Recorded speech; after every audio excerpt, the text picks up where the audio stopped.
Quoi fait YouTube? J'en ai marre là, putain. Bon allez, la logique du gamer. Ah, ça c'est le thème de la vidéo. C'est une analyse que j'ai faite, que je suis en train de faire en fait depuis quelques semaines en fait, parce que je regarde un streamer et ça m'a remémoré certaines choses, parce que j'ai côtoyé beaucoup ce monde du gaming. Et j'ai trouvé intéressant de te partager une analyse que j'ai faite qui n'est pas forcément aboutie. Tu pourras même la compléter si tu veux. Mais voilà, ça me paraissait assez intéressant de te parler de cette analyse, de te la développer et voilà.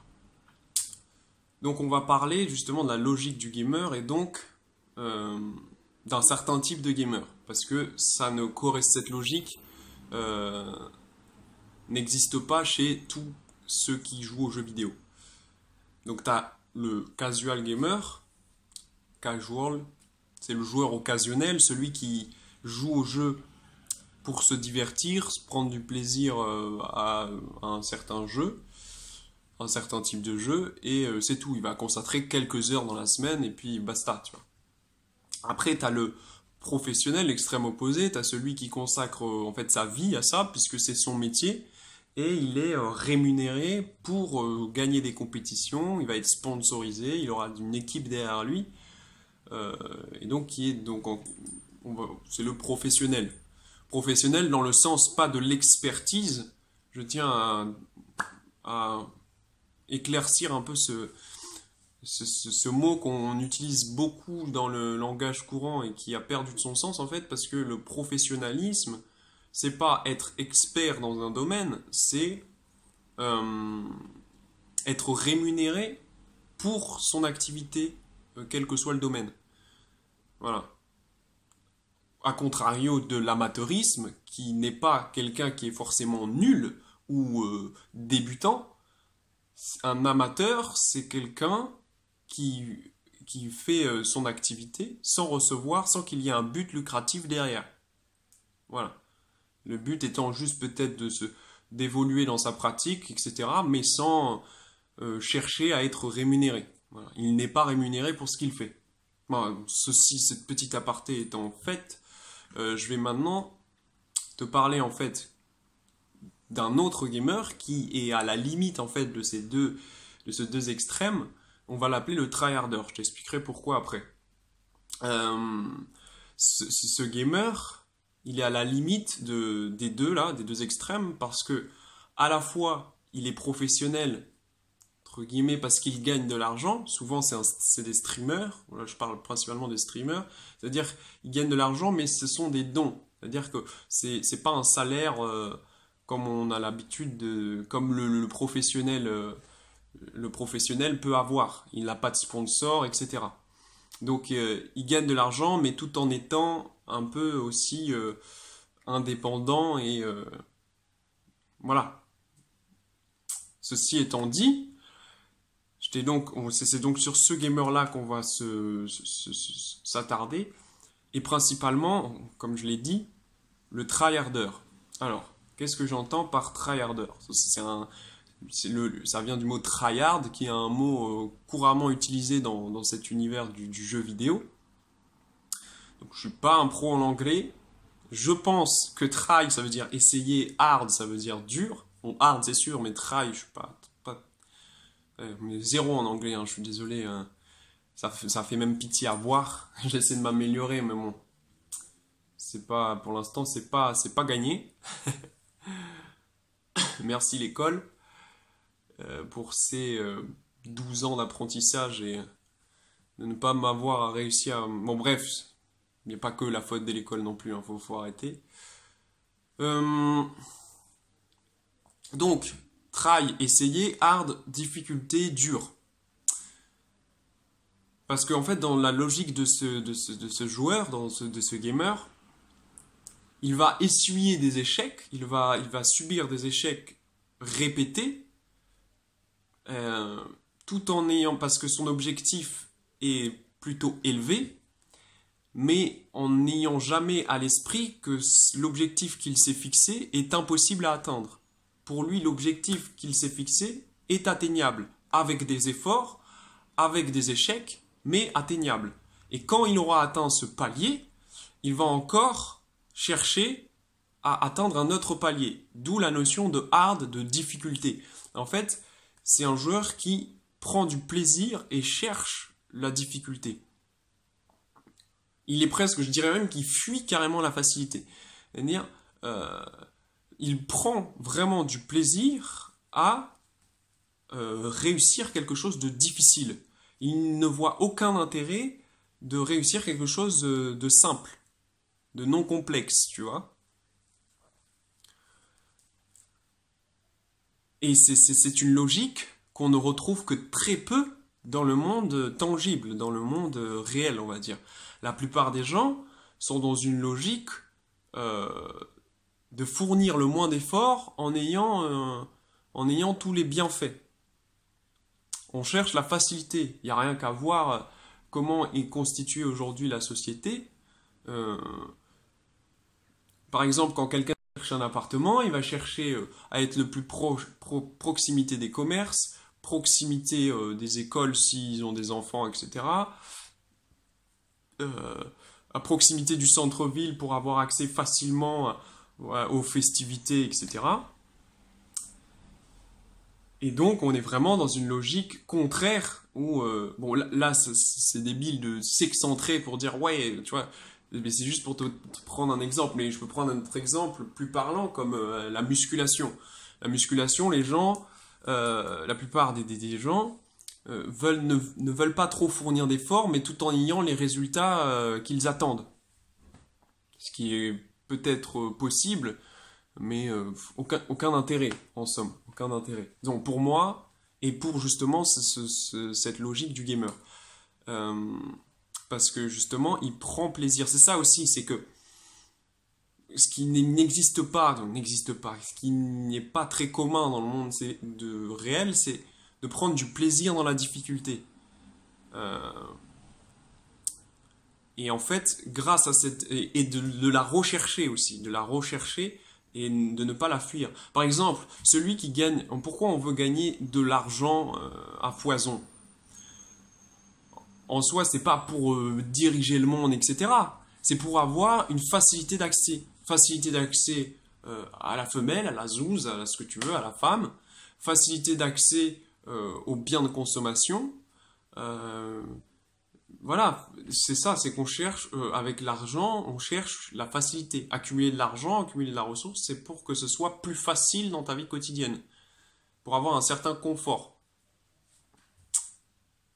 Ce qui n'est pas du tout le cas, en fait, justement, de cette logique du gamer tryhard. D'ailleurs, justement, ça me fait penser que je regarde justement un de ces gamers sur Twitch, qui fait du speedrun et tout, je reviendrai là-dessus. Et justement qui retranscrit ce qu'il a appris justement à travers le jeu vidéo. Donc c'est cette logique de j'échoue, je recommence, j'échoue, je recommence et je cherche la difficulté pour pouvoir m'améliorer. Et quand j'arrive au palier, quand j'ai réussi ce palier, je cherche encore à atteindre un autre palier. Et ben, il le retranscrit souvent dans sa vie tangible, sa vie réelle. Exemple, c'est un mec qui fait aussi, celui dont je te parle, c'est un mec qui fait aussi des fois des sessions de piano en stream, et tu vois très bien qu'il est dans cette même logique. Ça veut dire, il retranscrit vraiment cette logique du tryhard dans son jeu vidéo sur sa pratique du piano. Et je trouve que les gens devraient prendre exemple sur ces joueurs qui plus est, sont souvent vus comme des branleurs ou je ne sais quelle connerie on pourrait dire, quelle critique les gens ont sur ces joueurs. Sur le joueur de base, en plus qu'ils ont une vision binaire, genre il y a le joueur et le non-joueur. Bon, bref. Et en plus ça me fait penser à la récompense. Parce qu'en fait, la récompense, en somme, elle fournit, c'est mon analyse encore une fois, hein, elle n'a pas l'air de fournir plus disons, elle fournit un certain plaisir, mais le plaisir est quasi instantanément, on va dire, mis dans l'ombre pour pouvoir accéder au palier supérieur. En fait, comme je t'ai dit, la récompense n'est que l'insigne qui dit je suis arrivé à ce palier-là, c'est tout. Alors que dans le monde, si on fait une transcription dans le monde réel d'aujourd'hui, en fait, on veut pas d'effort parce que c'est voilà, on n'aime pas l'effort. Et la récompense, c'est le moment où on prend du plaisir. Alors que moi, je constate que le gamer tryhard, il va prendre du plaisir dans le processus pour arriver à cette récompense, dans tout le cheminement qu'il parcourt. La fin n'est pas synonyme forcément de plaisir, puisqu'il n'y a pas vraiment de fin, vu que c'est une quête continuelle de difficultés et d'expérience pour s'améliorer. D'ailleurs, on peut même retranscrire ça dans la spiritualité et tout ce qui est en relation avec l'élévation de la conscience et de l'âme, etc. Hein. Je veux dire, c'est très intriqué au final comme logique entre le moine bouddhiste, on va dire, et le tryharder. Bien sûr, leur objectif est totalement différent, mais dans la procédure, c'est exactement la même chose. Ça veut dire essuyer des échecs, fournir des efforts, et à chaque fois se surpasser, toujours. Il n'y a jamais un moment où je dis, bon, bah c'est bon, je suis arrivé au maximum. Tu vois? Et donc ça, c'est une logique, et c'est une logique du gamer que j'ai remarqué, que je trouve vraiment très intéressante et vraiment à prendre exemple là-dessus. Franchement, c'est quelque chose de, comme je t'ai dit, qui est très peu commun, c'est pas très répandu chez la plupart des gens.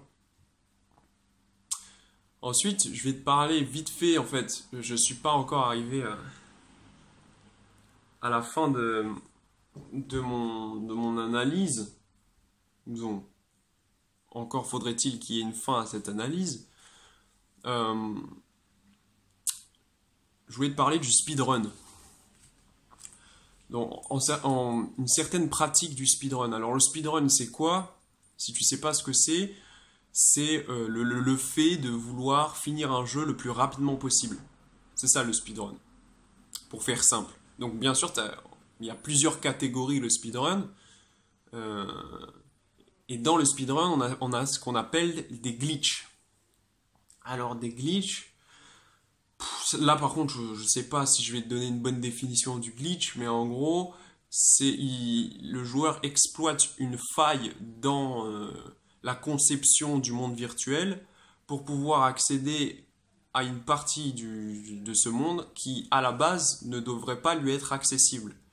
Donc il va trouver cette faille et exploiter cette faille justement pour finir le jeu le plus rapidement possible. Et souvent, ce qui se passe dans ces glitches, ces raccourcis, en fait, c'est ce qu'on appelle un des glitches communément répandus, c'est le out of band.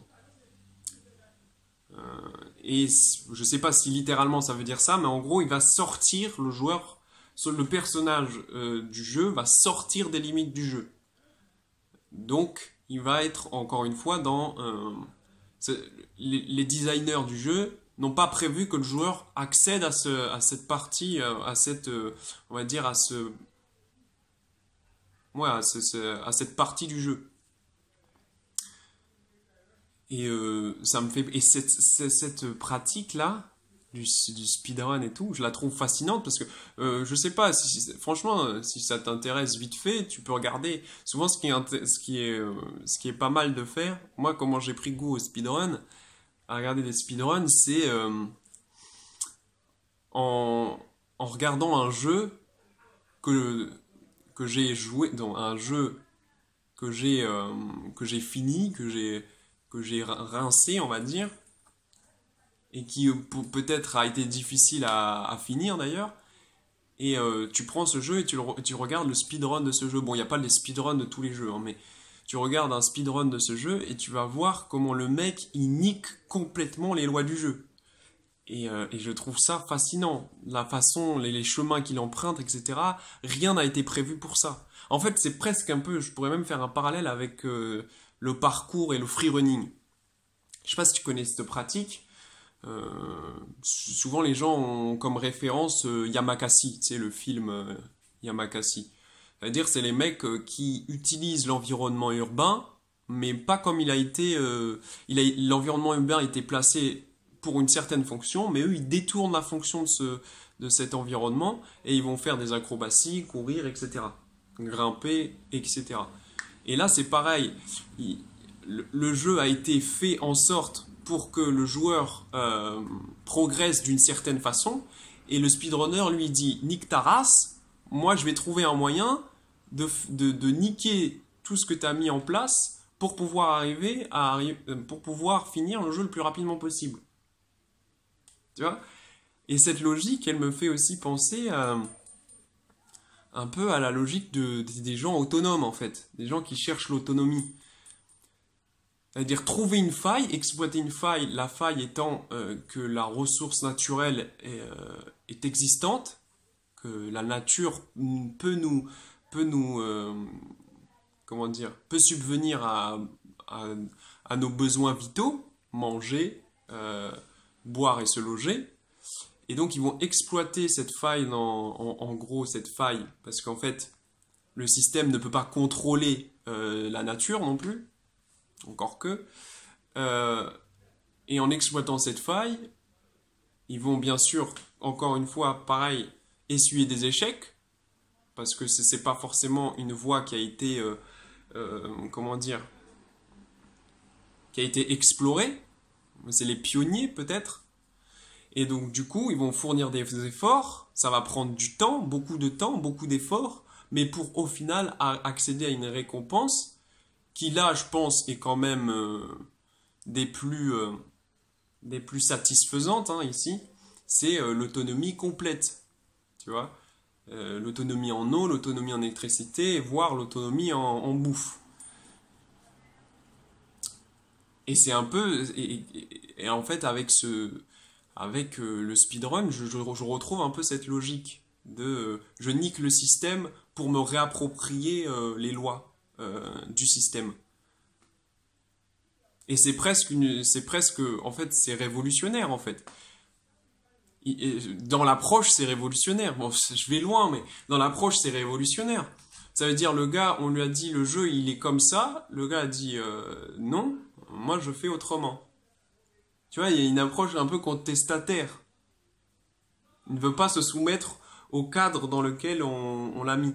Et c'est pour ça que je te dis, c'est retranscriptible dans le réel. Après ça, cette analyse, je sais pas ce que ça peut apporter. Concrètement, je sais pas ce que ça peut apporter. Mais en gros, en fait, c'était aussi, cette vidéo, elle sert aussi pour... je sais pas si ça existe encore, mais je pense que oui. Faut arrêter avec les gens qui pensent que les jeux vidéo n'apportent rien. La preuve est concrète, c'est que même toi, là, le gars lambda qui critique les jeux vidéo, tu t'en fais moins. Et en fait, ta logique, elle pue la merde comparée au gamer. Le gamer est au-dessus. Et je voudrais même te dire qu'en fait, maintenant, c'est les gamers qui dominent le monde. Avant, le gamer, c'était la petite merde nerd, geek, qui était, on le voyait comme une merde. Tu sais, le cliché avec les lunettes, etc. Aujourd'hui, le gamer, il te nique, en fait. Et rien qu'à voir l'ampleur que ça prend, la scène e-sport, etc. Bon, il y a bien sûr les grosses firmes, les multinationales, je sais pas si on peut appeler ça comme ça, genre Blizzard et tout, qui sont derrière, mais en tout cas, maintenant c'est eux, et de plus en plus, ce seront eux qui vont dominer le monde. Hein. Avec la révolution numérique, ils vous ont niqué en fait. Et vous avez rien compris. C'est pour ça en fait que vous êtes que vous, que t'es, je sais pas à qui je m'adresse, mais que tu es, en fait, t'es quasi un rageux, en fait. Parce que tu te rends bien compte, si t'es pas trop con, tu te rends bien compte que les gars, ils ont des années d'avance, en fait, sur toi. Toi, tu sais pas, tu vois, c'est un monde qui t'est inconnu, en fait. Voilà. C'était une petite vidéo pour te faire part de ça. Je sais pas si j'ai oublié quelque chose dans cette logique du gamer, mais en gros, ce qu'il faut retenir dans cette vidéo, c'est voilà, c'est ça, c'est prôner du plaisir dans l'effort, parce que l'effort n'est pas censé être quelque chose de désagréable. C'est ce qu'on nous a fait, en fait, c'est ce qu'on nous a toujours enseigné, je pense. C'est une éducation. L'effort est quelque chose de désagréable, il faut éviter l'effort au maximum. Moins tu fournis d'efforts, plus tu es dans le plaisir, on va dire. Et ce qui est pour moi totalement biaisé. Euh, Ça n'a pas de sens. Et aussi, en plus d'aimer l'effort, rechercher la difficulté et aimer être en position de difficulté. Tu vois? Voilà. Donc, sur ce, c'est encore une vidéo assez longue. Je te remercie pour si tu es arrivé jusqu'à la fin de la vidéo, parce que c'est pas forcément un sujet extrêmement intéressant, mais j'avais besoin de le partager. Et voilà. Donc, je te remercie et je te dis Narbis YouTube.